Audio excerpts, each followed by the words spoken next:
दोस्तों आपका arts commerce science आप कोई भी स्ट्रीम से रिलेटेड है, आपके लिए ये वीडियो बहुत ही इंपॉर्टेंट होने वाला है, क्योंकि मेरे भाई मैं आपके सामने बिल्कुल जैकबोर्ड का ओरिजिनल पेपर लेकर आया हूं, जहां पे मेरे भाई पूरा का पूरा 80 मार्क्स का क्वेश्चन दिखाने वाला हूं। तो शुरू से लेकर अंत तक बने रहें। चैनल पर नया आए तो चैनल को सब्सक्राइब करके बेल आइकन को जरूर प्रेस करें। और इसी तरह से अगर आप लोग दोस्तों देखना चाहते हैं सर कंप्लीटली आप लोग जैकबोर्ड के अकॉर्डिंग क्वेश्चन आंसर, तो आप लोग कमेंट सेक्शन में जरूर कमेंट करेंगे। मेरे भाई मैं आपको सबसे पहले बताना चाहूंगा कि मैं आपको सबसे पहले दोस्तों सब्जेक्टिव क्वेश्चन करवा रहा हूं, फिर मैं आपको लेकर चलूंगा दोस्तों ऑब्जेक्टिव क्वेश्चन की ओर। देन आपके पास मेरे दोस्तों मैं आपको डिस्कस करवाऊंगा आपका लिटरेचर सेक्शन का notice writing, report writing, article writing, letter writing. Then आपको डिस्कस करवाऊंगा पैसेज सेक्शन। तो आइए सर हमारा पहला क्वेश्चन है और एकदम मेरे दोस्तों मैं आपको साधारण भाषा में समझाने की कोशिश करूंगा, आप समझने के प्रयास कीजिएगा, मजा आ जाएगा मेरे भाई। क्वेश्चन कहता है कि what did M Hamel wear in his last day, यानी एम हेमल ने अपने आखिरी कक्षा में क्या पहना था। एकदम दोस्तों ये क्वेश्चन पूछा गया है और आपके पेपर में आपको हूबहू ऐसा ही देखने को मिलेंगे। कितना सिंपल सा क्वेश्चन है सर कि एम हेमल जो थे वो आखिरी कक्षा में लास्ट दिन में कौन सा ड्रेस पहने थे। तो बोलेंगे sir M Hamel is an important character in the story the last lesson by Alphonse Daudet. ये जो मैंने आपको सेंटेंस लिखा हूं, ये सेंटेंस अगर आप सब प्रश्न में लिख देंगे, इसका मतलब होता है दोस्तों क्या, एम हेमल अल्फोंस डाउडेड की कहानी द लास्ट लेसन का एक महत्वपूर्ण पात्र है। इसी तरह से दोस्तों अगर आप विलियम डगलस का लिखना चाहेंगे, इसी तरह से रैट रैप का, इंडिगो का, या दोस्तों आप पॉइंट एंड पैनकेक का लिखना चाहते हैं, किसी भी टॉपिक का अगर आप क्वेश्चन आंसर लिखने से पहले अगर इतना लिख देते हैं तो मेरे दोस्तों आपको पूरा मार्क्स मिलती है। ये लिखने का एक फॉर्मेट होती है, लिखने का एक अंदाजा होता है, जिसे एग्जामिनर देखकर पता कर लेते हैं मेरे भाई कि स्टूडेंट्स कितना लिखे हैं आगे। ठीक है, तो ये सेंटेंस जरूर आप लोग लिखेंगे हर प्रश्न में। तो कहता है मेरे भाई कि M Hamel is an important character in the story the last lesson by Alphonse Daudet. इसका मतलब होता है एम हेमल अल्फोंस डाउडेड की कहानी द लास्ट लेसन का एक महत्वपूर्ण पात्र है। आगे कहता है क्या, गौर कीजिएगा, he put on his beautiful green coat, coat का नाम याद रखिएगा, सॉरी कोट का कलर याद रखिएगा, green coat, his fred shirt and the little black cap, और दोस्तों वह ब्लैक कैप भी पहने हुए थे। उसने अपना सुंदर हरा कोट, झलदार कमीज और छोटी काली टोपी पहने हुई थी। कौन? हमारा M Hamel. He used to wear his dress only in inspection and prize day, यानी दोस्तों ये जो ड्रेस पहना हुआ है हमारा एम हेमल, ये ड्रेस बताया जा रहा है कि कोई भी ओकेजन आती है या प्राइज डिस्ट्रीब्यूशन होता है उस दिन ये ड्रेस पहनता है। ठीक है, तो वह कहता है वो यह पोशाक केवल निरीक्षण और पुरस्कार वितरण के दिनों में ही पहना था। याद रखिएगा मेरे भाई, ये आपका क्वेश्चन है, परफेक्ट क्वेश्चन है, याद रखिएगा। आर्ट्स कॉमर्स साइंस आप कोई भी स्ट्रीम से रिलेटेड है। अगला है सर कि I want to drive a car, who said this, यानी आपसे पूछा गया कि बताइए मेरे भाई मैं कार चलाना चाहता हूं, यह किसने कहा था, मैं कार चलाना चाहता हूं। याद कीजिए मुकेश के वो स्टोरी आपको याद आ जाएगा मेरे भाई। Mukesh who belongs to a family of bangle maker in Firozabad said this, Firozabad के चूड़ी बनाने वाले परिवार से संबंध रखने वाला मुकेश ने यह कहा था क्या, कि मैं कार चलाना चाहता हूं। ठीक है, आगे कहता है क्या कि this is famous quote from the story lost spring by Anees Jung. याद रखिएगा यह अनीस जंग की कहानी लास्ट स्प्रिंग का प्रसिद्ध उदाहरण है। यानी क्वार्टर का मतलब जिससे बोलते हैं ना भाई कि थक कर बैठा हूं, हार कर नहीं, प्रेजेंट खराब है, फ्यूचर नहीं, अट्रैक्टिव करता है दोस्तों। समझ गए भाई, बहुत इंपॉर्टेंट था ये दोनों क्वेश्चन, मेरे दोस्तों कंप्लीटली कर लेना है दोस्तों। अगला है sir why was Douglas determined to get over his fear of water। Douglas पानी के अपने डर पर काबू पाने के लिए इतना दृढ़ निश्चय क्यों किया था। तो बताएंगे sir Douglas was afraid of water, Douglas को पानी से हमेशा डर लगता था। हमें और आपको भले भांति पता है कि डगलस को पानी से हमेशा डर लगता था।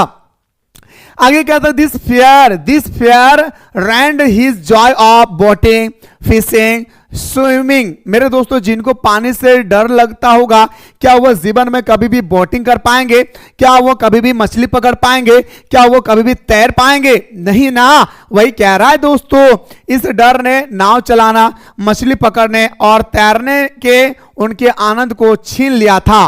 ठीक है, even as an adult it did not go, और कहता है वयस्क होने पर भी यह डर दूर नहीं हुआ। और दोस्तों, जब वो यंग हो गया, हम जैसे यंग हो गया दोस्तों, यंग होने के बावजूद भी उसके अंदर में जो डर लगा हुआ था, कौन सा डर? अरे 3 से 4 साल के बीच में जो थे, कैलिफोर्निया के बीच साइड में अपने पापा के साथ जो गए थे, वहां का डर, और दूसरी बात जो 18 साल के एक लड़का ने धक्का लगा दिए थे YMCA पुल में, वहां पे। ठीक है, आगे कहता है that is why he was determined to get over his fear of water, finally he decided to get an instructor and learn to swimming. कहता है मेरे भाई, इसलिए उन्होंने पानी के डर पर काबू पाने का पक्का इरादा कर लिया, जो होगा सो देखा जाएगा, एक बार तो हौसला बुलंद करके देखता हूं। आखिरकार उन्होंने एक प्रशिक्षक से तैरना सीखने का निर्णय लिया, और मैंने आपको बताया था मेरे भाई कि एक इंस्ट्रक्टर आते हैं, और दोस्तों उन्होंने फाइनली हमारा विलियम डगलस को तैरने सिखा देते हैं। मैं एक बात बताना चाहूंगा कि विलियम डगलस ने तैरने कैसे सीखा प्रशिक्षक के द्वारा, यह क्वेश्चन बहुत इंपॉर्टेंट है, यह भी दोस्तों मैं आपको बताऊंगा, पैसेंस बना के रखिए। अगला है सर कि why did Gandhi ji agree to a settlement of 25% refund to the farmer. Gandhi ji किसानों को 25% धन वापस के समझौते पर क्यों सहमत हुई? 25% ही दोस्तों हमारे गांधी जी सहमत हो गए। क्यों? क्योंकि मेरे दोस्तों, Indigo is an important story written by Louis Fischer about Gandhi ji life. मेरे भाई, मैं आपको पहला क्वेश्चन, जब मेरे दोस्तों मैं आपको बताया था, मैं आपको पहले ही बताया था, ये स्टोरी का मुख्य पात्र क्या है और ये किसने लिखा है, कौन सा टॉपिक से लिया गया है। अगर आप स्टार्टिंग में इतना लिख देते हैं ना भाई, कसम से कहता हूं, एग्जामिनर जो कॉपी चेक करते हैं ना, वो कहते हैं भाई स्टूडेंट्स ने क्या कमाल का आंसर लिखा है। ठीक है, तो Indigo is an important story written by Louis Fischer about Gandhi ji life. Louis Fischer द्वारा लिखित इंडिगो गांधी जी के जीवन पर आधारित एक महत्वपूर्ण कहानी है। The landlord feared that Gandhi would demand the repayment of all the money। कहता है जमींदारों को डर था कि गांधी जी सारी, याद रखिए, सारी रकम वापस मांग लेंगे। गांधी जी, हमारे सारे दोस्तों जितने सारे जमींदार थे, उनका डर था कि गांधी जी कहीं सारे रकम ना मांग लिया जाए। But for Gandhi ji the amount of refund was less important. कहता है लेकिन गांधी जी के लिए वापस की राशि कम महत्वपूर्ण थी। वापस की राशि कम महत्वपूर्ण थी गांधी जी के लिए। The landlord were forced to return a part of the money and with it a part of their presenting to। आगे कहता है क्या, जमींदार को मजबूरन कुछ रकम वापस करनी पड़ी और इसके साथ ही उनके प्रतिष्ठा का भी कुछ हिस्सा दांव पर लगाया गया। आगे कहता है दोस्तों, it was more important to Gandhi ji, और कहता है गांधी जी के लिए यह अधिक महत्वपूर्ण था। That's why he agreed to the settlement, और इसलिए वे समझौते के लिए सहमत हो गए। ऐसा ही क्वेश्चन आएगा जैसे आप यहां पे देख पा रहे हैं मेरे दोस्तों, आपके एग्जाम हॉल में ऐसा ही क्वेश्चन आपको देखने को मिलेंगे। इसलिए आप सभी से रिक्वेस्ट है कि मैं अभी जितना क्वेश्चन सब्जेक्टिव बता रहा हूं इसे कंप्लीट कर लीजिएगा।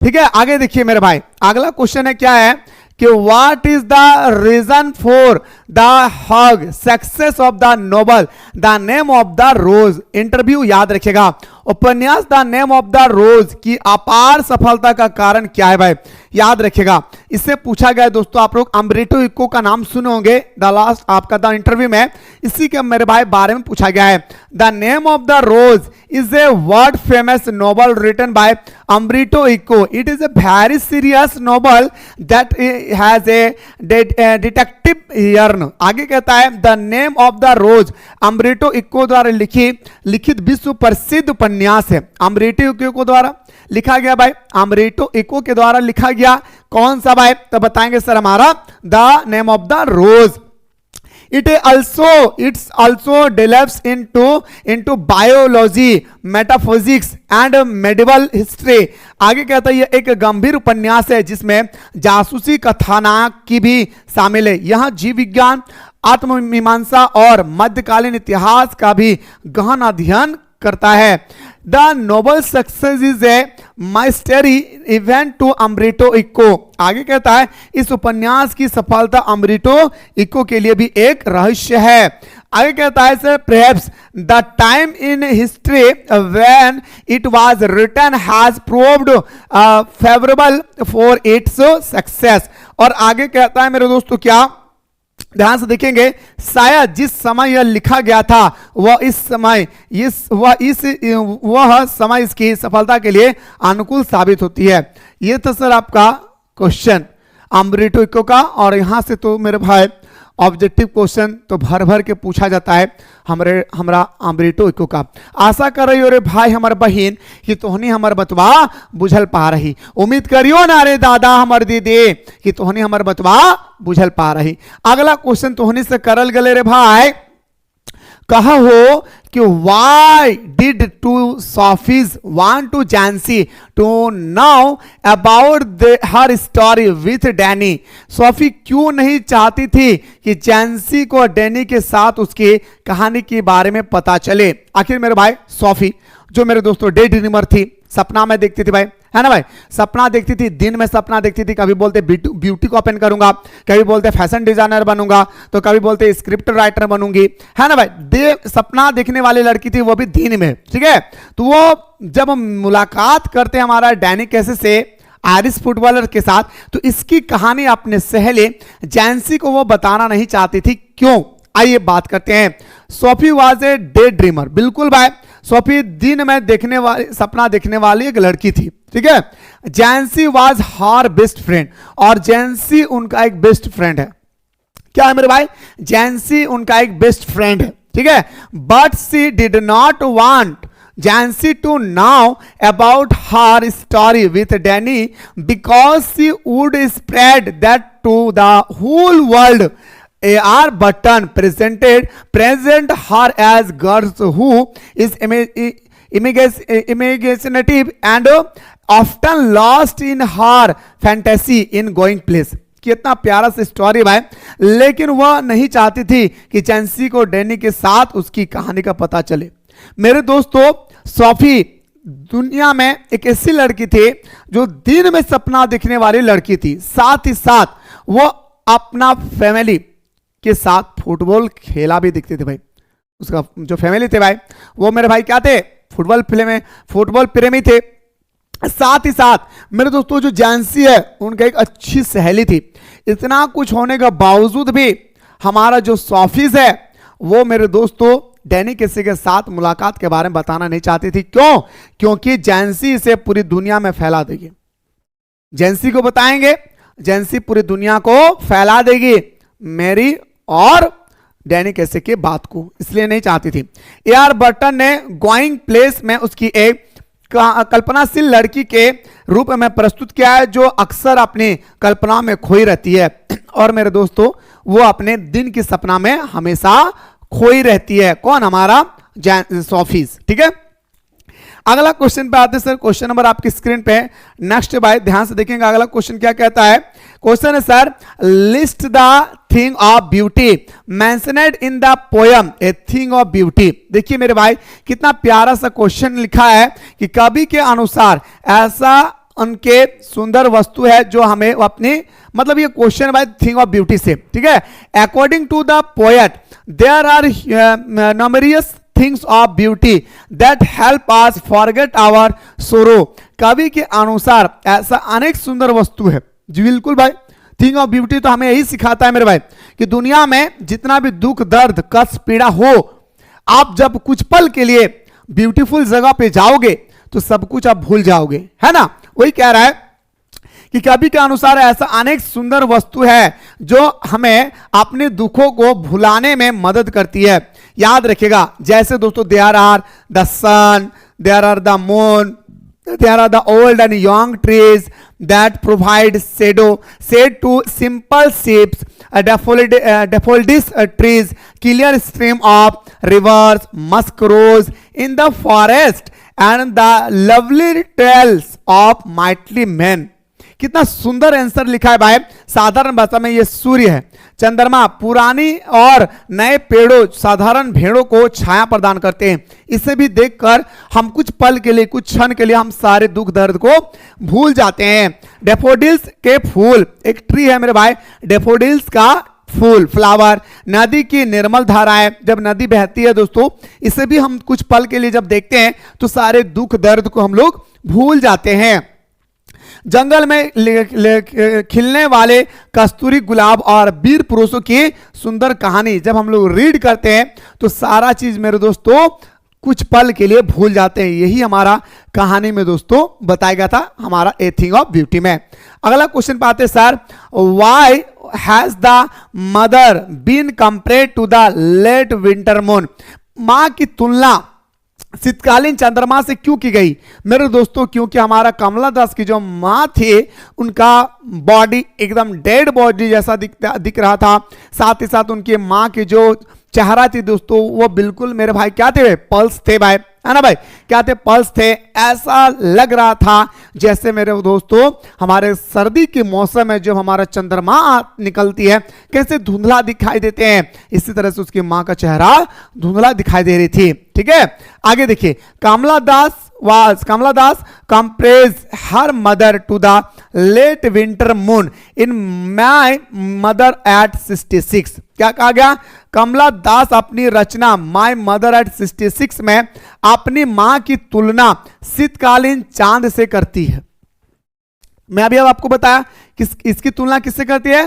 शीतकालीन चांद से करती है। क्यों? आगे देखिए, her mother does sittings beside her, और उनकी मां उसके बगल में बैठी ऊग रही थी। नहीं, जब वो ड्राइविंग कर रही थी कोचिंग एयरपोर्ट के लिए तो उनके बगल में बैठी हुई थी उनकी मां, माउथ खुला हुआ था, डेड बॉडी जैसा दिख रहा था। हर असेन face look lifeless and pearl. आगे कहता है उनकी पीला याद रखिए, उनका पीला पड़ा चेहरा निर्जीव और मुरझाया हुआ था। ऐसा दिख रहा था उनका चेहरा पूरी तरह से पल्स थे भाई, पूरी तरह से पीला पड़ा हुआ था। उनके जो मां की चेहरा थी ना वो पूरी तरह से मेरे दोस्तों मुरझाया हुआ दिख रहे थे। She has lost her shine and strength of youth. That's why she compares her mother to the winter's moon. It also look hazy and obscure. आके कहता है मेरे भाई कि उन्होंने अपनी जवानी की चमक और ताकत खो दी थी। कौन? उसकी मम्मी। ठीक है, इसलिए वह अपनी मां की तुलना शीतकालीन चांद से करती है। यह भी धुंधला और अस्पष्ट दिखाई देते हैं। हम सभी को पता है अभी ठंडी के मौसम है, कैसे दोस्तों कोहरे में हमारा चांद दिखाई देते हैं। बहुत इंपॉर्टेंट क्वेश्चन था मेरे भाई, और मुझे उम्मीद है कि एक एक क्वेश्चन आप लोगों को देखने के बाद यह अंदाजा लग रही है कि आपके एग्जाम में दोस्तों आप D2 आपको ऐसा ही प्रश्न देखने को मिलेंगे भाई। अगला क्वेश्चन पे आते सर कि who is the tiger king, why does he get that name. मेरे दोस्तों टाइगर किंग कौन था, उसे यह नाम क्यों मिला, टाइगर किंग को उनका नाम दोस्तों क्यों मिला, यह आपसे और हमसे पूछा गया है। और आंसर भी मेरे प्यारे तरीके से, बड़ी प्यारा तरीके से दोस्तों आपके पास लेकर आया हूं। इसे हमें बहुत साधारण भाषा में समझना है। ठीक है, क्वेश्चन है sir who is the tiger king. पहला सर हमसे क्या बताएगा sir, who is the tiger king, ठीक ना। तो Jilani Jung Bahadur the king of Pratibandapuram is known as the tiger king, है ना। जिलानी जंग बहादुर प्रतिबंधपुरम के राजा बाघ राजा के नाम से जाना जाता है। बताएं भाई, है ना। इसका बहुत सारा नाम है भाई, इसका जो हमारा टाइगर किंग है इनका बहुत सारा नाम है, जिनमें से एक नाम है क्या, जिलानी जंग बहादुर। याद रखिएगा। आगे sir 10 days after his birth, जब उसका जन्म हुई तो उसके 10वां दिन में एक एस्ट्रोलॉजर आते हैं, एक भविष्यवाणी करने वाले आते हैं, और दोस्तों ये भविष्यवाणी करते हैं कि इसकी मृत्यु बाघ से ही होगी, है ना। वही कह रहा है उनके जन्म के 10 दिन बाद एक प्रसिद्ध ज्योतिष ने भविष्यवाणी की थी कि उनकी मृत्यु बाघ के हाथों से होगी, है ना। A renowned astrologer professed that his death would come for a tiger. आप जब 10 दिन के थे तो 10 दिन के बाद एक एस्ट्रोलॉजर आते हैं और वो ये भविष्यवाणी करते हैं कि टाइगर किंग का जो है मृत्यु बाघ के हाथों में ही होगी। After he became the king of Partibandhapuram and got now about the predication related to his death। आगे कहता प्रतिबंध का राजा बनने के बाद जब उसने अपनी मृत्यु से संबंधित भविष्यवाणी का पता चला, अब 10 दिन का बच्चा को क्या नॉलेज होगा। जैसे बड़ा हुआ लोगों ने कहा कि एक एस्ट्रोलॉजर आया और आपके घर में आकर के यह भविष्यवाणी कर किया कि आप का मृत्यु बाघ से ही होगी। बाघ राजा को पता चल गया मेरे मृत्यु तो बाघ से ही होगी, है ना। आगे तो उसने बाघों का अंधाधुन शिकार शुरू कर दिया, ठीक है। आगे कहते हैं sir he went on A tiger kills स्प्री। He killed about 70 tiger with in 10 year. 10 साल के अंदर में उन्होंने 70 टाइगर को मार डाला। याद रखे भाई, 10 साल के अंदर में उन्होंने 70 टाइगर को मार डाला, ठीक है। उसने 10 सालों के भीतर लगभग 70 बाघों को मार डाला। कितना टाइगर से मृत्यु होगा कि तुम 99 टाइगर को तो मार दोगे, पर जैसे ही तुम 100 टाइगर को मारने जाओगे तुम्हारा मृत्यु तय है, ठीक है। आगे देखिए, he was so cut off with reaching his target of killing on 100 tiger to despair the prophecy that all other mattered to a back seat. This was how to got to be now as the tiger king। कहा गया कि गलत साबित करने के लिए उन्होंने 100 बाघ को मारने के लिए लक्ष्य को पूरा करने में इतना मगन हो गए। मतलब दोस्तों 100 टाइगर मारने के लिए वो क्या करते हैं, अपना सब कुछ कुर्बान कर दे। उनका एक ही था भाई कि हमें मारना है तो मारना है 100 टाइगर। जैसे अभी आप लोगों का मन में हमें अच्छा नंबर लाना है, इसके लिए मेहनत करना है, बाकी जो होगा सो देखा जाएगा। यही सारे भाई आप लोग भी, है ना। आगे कहते मेरे भाई कि 100 बाघ मारने के लिए अपने लक्ष्य को पूरा करने में वो इतने गमन हो गए कि उसने बाकी सभी बातों को पीछे छोड़ दिया। इसी कारण से उसके बाघ राजा के नाम से हम और आप जानते हैं और इसी के नाम से मेरे दोस्तों इसकी स्टोरी भी बनी है, ठीक है। ये था सर आपका सब्जेक्टिव क्वेश्चन। अब मैं आपको एक बात बता रहा हूं, ध्यान से सुनिए। लिटरेचर सेक्शन में 5 मार्क्स का रिपोर्ट, 5 मार्क्स का आर्टिकल, 5 मार्क्स का नोटिस और 5 मार्क्स का लेटर और 20 मार्क्स का दोस्तों आपका आएगा क्या भाई, तो बताएंगे सर आपका 20 मार्क्स का आएगा आपका पैसेज। यानी सर 20 कितना हो गया हमारा 40 भाई, याद रखिएगा। एक बात और मैं बताना चाहूंगा, इसी 20 में से दोस्तों आपका सब्जेक्टिव क्वेश्चन भी कुछ क्वेश्चन इंक्लूडेड होती है, ठीक है। तो ये जो आपका लिटरेचर सेक्शन है और साथ ही साथ जो पैसेज सेक्शन है ये आपको राहुल सर बहुत ही मोहब्बत के साथ बताएंगे भाई, ठीक है। बहुत ही प्यारा तरीके से आपको बताएंगे। इसलिए मेरे दोस्तों आप लोग क्या करें भाई, पैसेज सेक्शन और लिटरेचर सेक्शन के लिए मेरे दोस्तों आप लोग वेट करें, ठीक है। अब हम लोग चलते हैं सर ऑब्जेक्टिव क्वेश्चन की ओर मेरे दोस्तों, हम लोग मूव करते हैं भाई। क्या मेरे भाई, अब हम लोग लेकर चलते भाई आपको नदिया के पार। और अच्छा लगे ना भाई, सच कहता है मेरे भाई, कमेंट में जरूर बताइए भाई। बहुत ही मेहनत करने के बाद आपके पास ये क्लास को मैं लेकर आया हूं। दूसरी बात, कोई भी स्टूडेंट्स चाहते हैं कि सर मुझे अच्छी तरह से परफॉर्मेंस करना है, आर्ट्स कॉमर्स साइंस आप कोई भी स्ट्रीम से रिलेटेड है, मेरे दोस्त अंतिम समय में क्रैश कोर्स को ज्वाइन करना ना भूलें। क्योंकि क्रैश कोर्स के अकॉर्डिंग मेरे भाई आप लोगों को टेस्ट सीरीज भी दिया गया है फ्री में, जहां पे 6000 question, model paper, PYQ, selected set, 10 year PYQ. उसके बाद दोस्तों आपका ऑनलाइन टेस्ट सीरीज में दोस्तों आप लोगों का चैप्टर वाइज भी दिया गया है। साथ ही साथ दोस्तों आपका इंपॉर्टेंट क्वेश्चन जैकबोर्ड के अकॉर्डिंग जो इंपॉर्टेंट होगी वो क्वेश्चन भी यहां पे प्रोवाइड किया गया है। इसलिए आप लोग कहीं भी पढ़ाई कर रहे हैं कोई दिक्कत नहीं भाई, लेकिन अंतिम समय में आप इस क्रैश कोर्स को ज्वाइन करना बोले, बहुत इंपॉर्टेंट है मेरे भाई, बहुत इंपॉर्टेंट है। इसको हम जितना भी तारीफ करें बहुत कम है भाई। इसलिए आंख बंद करके मेरे दोस्तों इस कोर्स को आप लोग ज्वाइन कर लेंगे मेरे भाई। मुझे पूरा विश्वास है कि अगर इस तरह से क्लास को मेरे दोस्तों कंप्लीट कर लेते हैं क्रैश कोर्स के अकॉर्डिंग, तो आपका मार्क्स इतना आएगा कि आप कभी सोच नहीं सकते। पहला क्वेश्चन आपके स्क्रीन पे है मेरे दोस्तों। आप हम लोग ऑब्जेक्टिव की ओर चलते हैं, लिटरेचर सेक्शन राहुल सर करवाएंगे, ठीक है। The word notice is written on, question को समझिए, क्या पूछा गया मेरे भाई क्वेश्चन में? तो सिंपल सा बात है सर, क्वेश्चन जो पूछा गया है इस पर हम लोग गौर करते हैं भाई। क्वेश्चन कहता है नोटिस शब्द लिखा जाता है भाई। आखिर नोटिस शब्द कहां लिखा जाता है भाई? ब्लॉक लेटर में। क्या बताएंगे सर? हमारा नोटिस सेक्शन लिखा जाता है मेरे भाई कहां पे? तो स्माइल करके बताएंगे सर, हमारा ब्लॉक लेटर में। क्या बोलेंगे सर? ब्लॉक लेटर में। ओके, चलिए आपके स्क्रीन पे अगला क्वेश्चन, हु वाज जिटकला सा। अच्छा, जिटकला सा कौन थे भाई? तो जिटकला सा मेरे दोस्तों ए नेटिव ऑफ अमेरिकन। क्या थे भाई? हमारे जिटकला सा कौन थे भाई? A native of American. याद रखिएगा, जिटकला सा भारत के रहने वाले थे। पढ़ाई करने के दौरान दोस्तों वो चले जाती है कहां? अमेरिकन। इसी का तो बाल समझ गया ना, कटिंग हो रही थी। चलिए अगला क्वेश्चन पे आते हैं sir, the title of A report must be. अच्छा मेरे दोस्तों, जब हम लोग रिपोर्ट लिखते हैं, ठीक है, जब हम लोग रिपोर्ट लिखते हैं तो रिपोर्ट का शीर्ष आवश्यक होना चाहिए। हमारा रिपोर्ट का जो शीर्ष है मेरे दोस्तों ये आवश्यक होना चाहिए। अरे भाई कैसे होनी चाहिए? जैसे हम ट्रेन एक्सीडेंट के बारे में लिख रहे हैं तो कैपिटल लेटर में दोस्तों हमें ट्रेन एक्सीडेंट लिखना होगा। तो ये हमारा क्या है भाई? आकर्षित कर रही है, अट्रैक्टिव कर रही है। तो आपके ऑप्शन में कहीं भी अट्रैक्टिव नहीं है, तो मेरे दोस्तों आपको यहां पे लिखना होगा आई कैचे। आई कैचे का मतलब, आई मतलब आंख, कैचे मतलब पकड़ना। ऐसा हेडिंग डाले कि मेरे आंख गड़ जाए। आशा कर रही हो रे भाई हमारे बहन कि तोहने हमारे बतवा बुझल पा रही। ठीक हो? तो दा अगला क्वेश्चन तोहने से करल गले, और अगर आप लोग चाहते हैं सर इसी तरह से क्वेश्चन करवाते रहें तो कमेंट में जरूर बताएं। Who used to make rat trap. अच्छा मेरे दोस्तों, हमारा पूछा गया कि रैट रेप को यूज कौन करता था भाई? सिंपल सा बात है सर, पैडलर यूज करता था।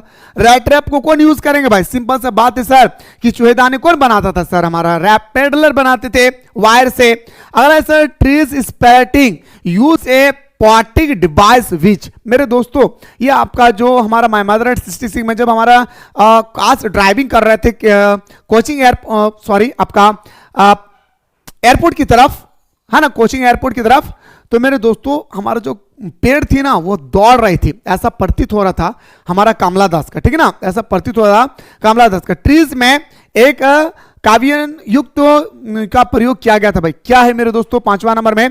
तो सिंपल से बात बताएंगे सर, हमारा प्रोनोसिफिकेशन। ऑप्शन नंबर क्या हो जाएगा सर आपका? ऑप्शन नंबर हमारा बिल्कुल मेरे दोस्तों, ऑप्शन नंबर हमारा क्या हो जाएगा? व्यक्तिकरण। ऑप्शन नंबर 20 का राइट आंसर होगा। Who was Rajkumar Shukla. राजकुमार शुक्ला क्या था भाई? एक हमारा गरीब किसान था भाई। राजकुमार शुक्ला कौन था लाडला? तो बताएंगे सर हमारा एक गरीब किसान था भाई। याद रखिएगा, राजकुमार शुक्ला कौन था भाई? तो एक गरीब किसान था। ठीक है, चलिए आपकी स्क्रीन पे अगला है सर कि what was M Hamel going to ask French about the last lesson. मेरे दोस्तों आपसे पूछा गया क्वेश्चन नंबर 7 में कि द लास्ट लेसन में एमहेमल फ्रेंच से क्या पूछने के लिए कहा? अरे पार्टिसिपल, बच्चा बच्चा को पता है मेरे भाई, क्या पार्टिसिपल है ना दादा। अगला क्वेश्चन पे आते हैं सर कि Mukesh belong to the family of. Mukesh कौन सा फैमिली से बिलोंग करते थे भाई? फिरोजाबाद में।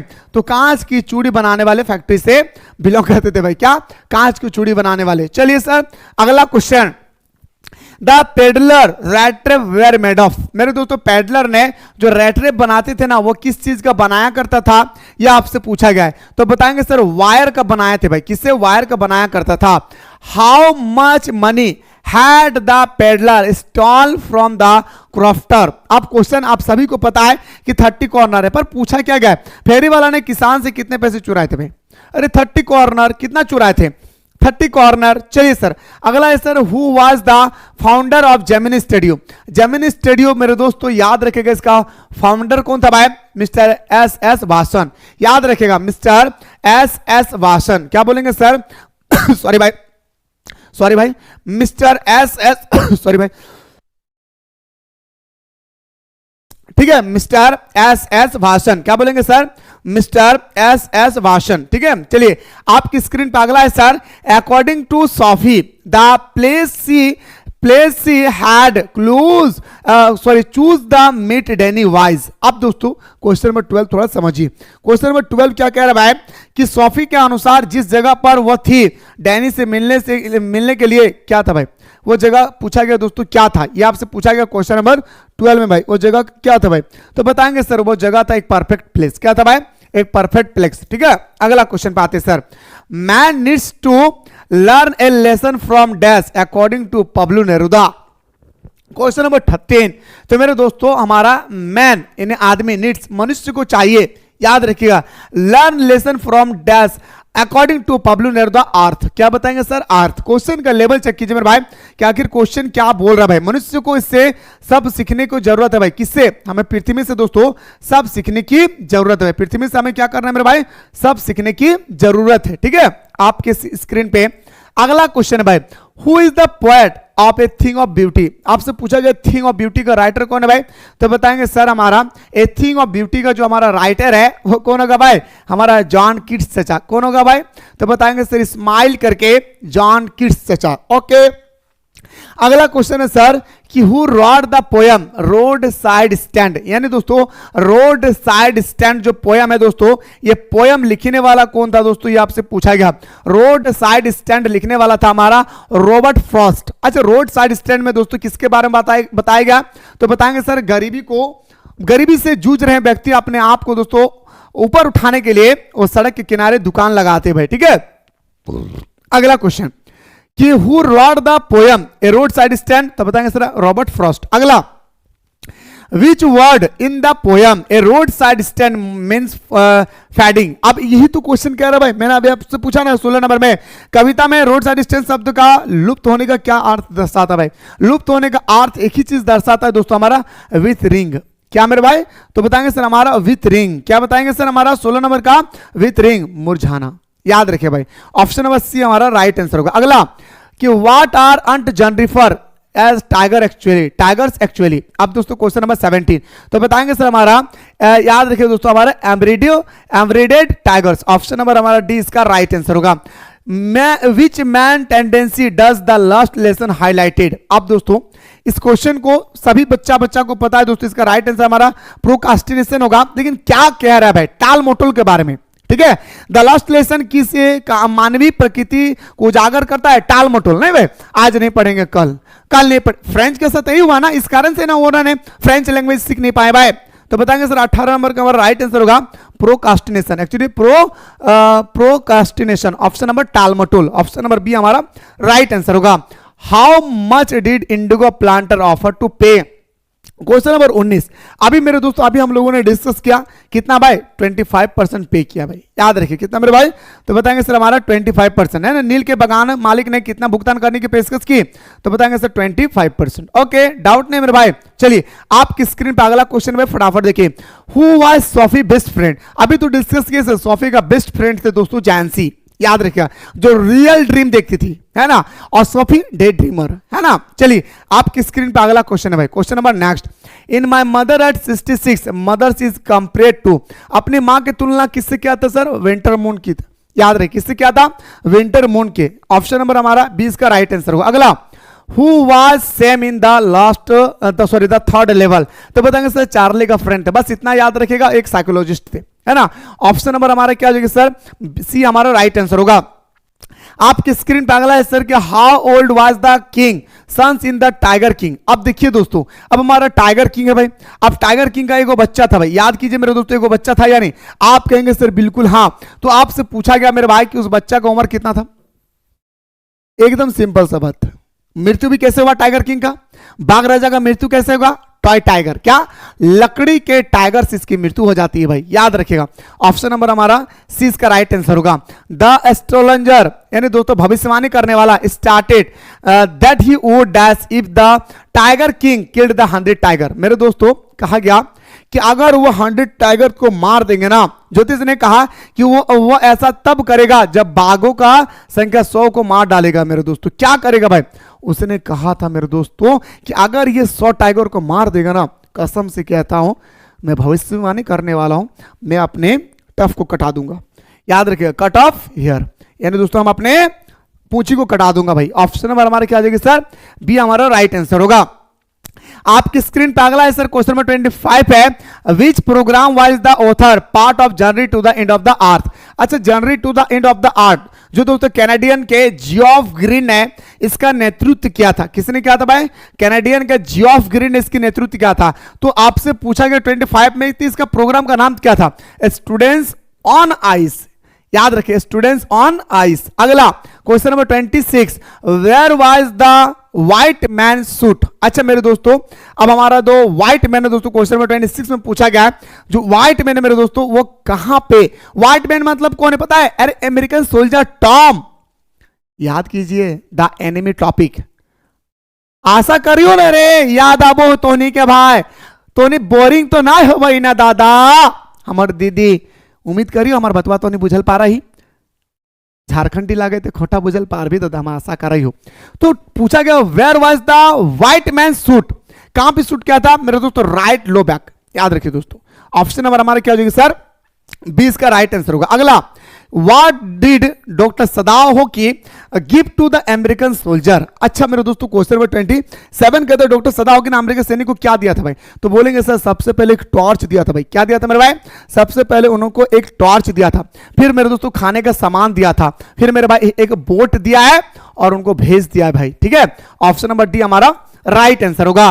What draws Derry toward Lamb. अब क्वेश्चन नंबर 28 याद कीजिए मेरे दोस्तों, मिस्टर लैम जिसका एक पैर नहीं था और डेरी जिनका फेस चला हुआ था, जो 14 साल के लड़का थे मेरे भाई डेरी। 13 या 14 साल आपको बताना है, आपको कमेंट में बताना है। ठीक है, कंफ्यूजन हो रहा है, 14 साल का ही होगा कंफर्म। ठीक है, तो आपसे दोस्तों ये क्वेश्चन बहुत इंपॉर्टेंट है। वाह डेरी, याद रखिए 28 पूछा गया मेरे दोस्तों क्या कि what draw Derry toward Lamb. Mister Lamb जो दोस्तों मेरे डेरी को हमेशा दोस्तों क्या करते थे? His positive attitude. याद रखिए भाई, क्वेश्चन में आपका 28 क्या बोल रहे थे भाई? डेरी को लैम की ओर क्या आकर्षित करता है?